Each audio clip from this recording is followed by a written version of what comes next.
Hello बच्चों, let's read this question. The question says if the mass, time and work are taken as fundamental physical quantities, then dimensional formula for length is option first m 1 by 2 t1 w minus 1 by 2, option second m minus 1 by 2 t1 w 1 by 2, option third m minus 1 t2 w1 and option fourth none of these.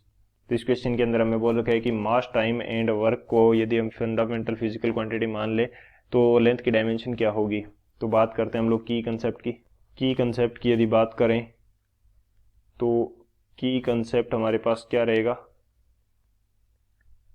First जो की concept हम यहाँ पे use करने वाले हैं वो हमारा हो जाएगा डायमेंशनल डेरिवेशन. फर्स्ट की कंसेप्ट हमारे पास क्या है, डायमेंशनल डेरिवेशन. ये हमारा फर्स्ट की कंसेप्ट होगा.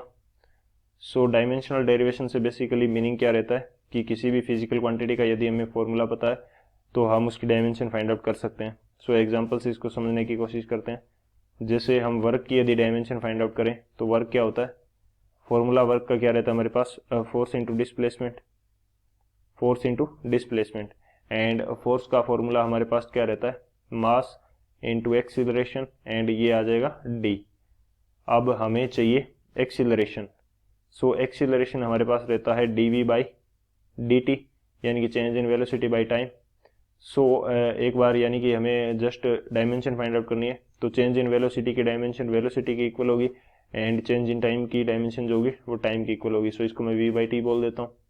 अब v जो होता है हमारे पास वो क्या रहता है dx बाई dt, यानी कि displacement by time. So displacement क्या होगा, लेंथ की डायमेंशन, एंड टाइम क्या होगा, t की डायमेंशन. सो जो v की डायमेंशन हमारे पास आएगी वो क्या आएगी, L1t माइनस 1 आ जाएगी. v की डायमेंशन L1t माइनस 1 आ गई. अब मैं इजीली फाइंड आउट कर पाऊंगा कि वर्क डन जो w है इसकी डायमेंशन कितनी होगी. w की डायमेंशन होगी हमारे पास, मास की डायमेंशन क्या है m1, एंड एक्सीलरेशन की जगह मैं क्या यूज कर सकता हूँ, v बाई टी. एक्सीलरेशन की जगह मैं v बाई टी यूज कर सकता हूँ एंड v की जगह v बाई टी यूज कर लेते हैं चलो एक बार, एंड डी हो जाएगा. अब v की डायमेंशन क्या होगी, L1t minus 1, L1t minus 1, and जो d है ये डिस्टेंस है तो इसकी डायमेंशन क्या होगी, L1 डिवाइडेड बाई हमारे पास नीचे एक टाइम t है तो इसकी डायमेंशन क्या होगी, t1. सो इसको हम सिंप्लीफाई करेंगे तो वर्क डन w की डायमेंशन क्या आ जाएगी, ये हमारे पास आ जाएगी m1 L2t minus 2, m1 L2t minus 2. ये हमारे पास किसकी डायमेंशन आ गई, और वर्क डन की. सो इस प्रकार हम लोग फाइंड आउट कर लेते हैं डायमेंशनल डेरिवेशन से किसी भी फिजिकल क्वांटिटी की डायमेंशन को. सेकंड की कंसेप्ट की यदि बात करें तो ये हमारे पास क्या रहेगा, डायमेंशनल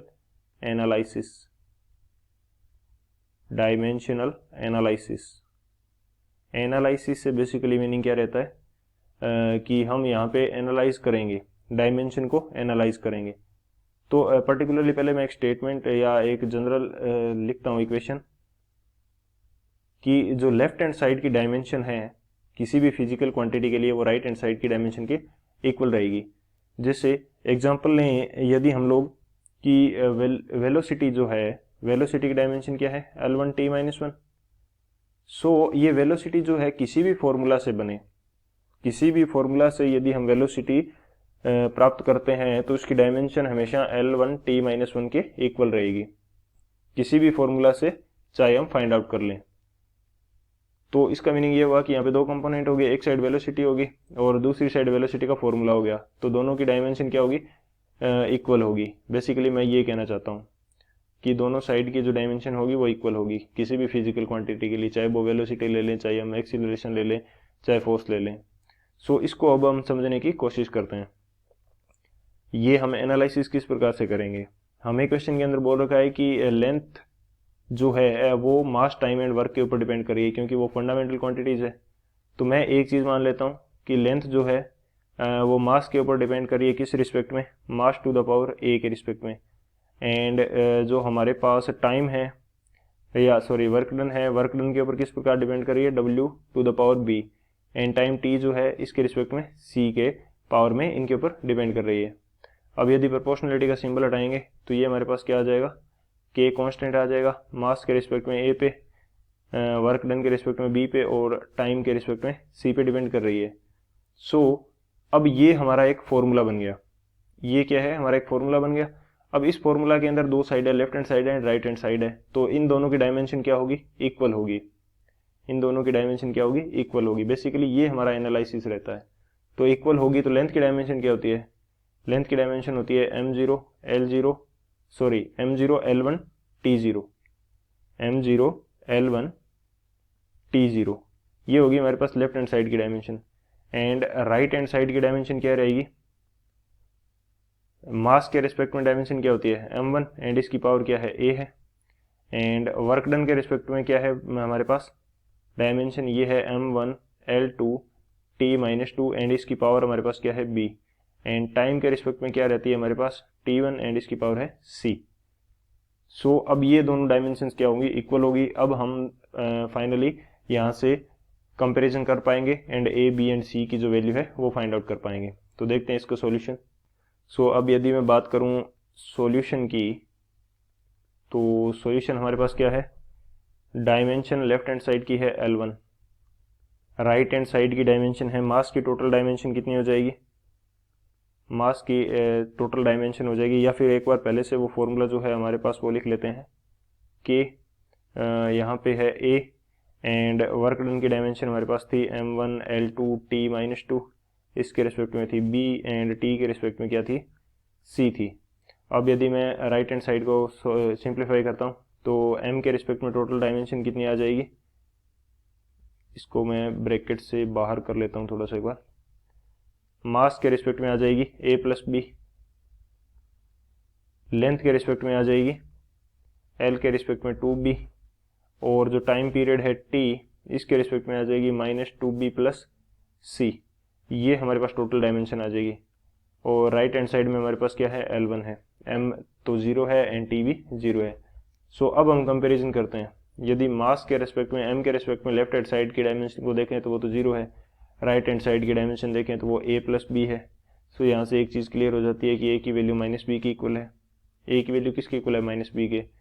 सेम हम बात करते हैं लेंथ के रिस्पेक्ट में या l के रिस्पेक्ट में, तो लेफ्ट हैंड साइड की डायमेंशन 1 है, राइट हैंड साइड की डायमेंशन 2b है। तो यहाँ से क्लियर हो जाता है कि b की वैल्यू क्या है, 1/2। b की वैल्यू 1/2 है तो a की वैल्यू क्या है, -1/2 है। और अब यदि मैं बात करता हूँ टाइम के रिस्पेक्ट में, तो लेफ्ट हैंड साइड की 0 है, राइट हैंड साइड की -2b प्लस c है, -2b प्लस c। तो यहाँ से देखा जाए तो c की वैल्यू कितनी निकल के आ जाएगी, 1 आ जाएगी। तो a b एंड c तीनों की वैल्यू आ गई हमारे पास।